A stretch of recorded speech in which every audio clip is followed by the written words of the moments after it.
بسم اللہ الرحمن الرحیم۔ پیارے دوستو، اللہ تعالیٰ کیا چاہتا ہے کہ میرے بندے جو ہیں وہ کیسے بن جائیں۔ قرآن پاک میں اللہ تعالیٰ نے اپنے بندوں کے لیے یہی حکم ہے کہ جو صفات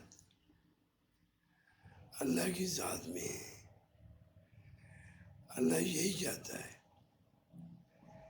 کہ میرے بندے بھی میری طرح میری مخلوق پہ رحم کریں، کرم کریں، صدقہ خیرات کریں، تاکہ تمام مسلمان ایک جیسے ہو جائیں۔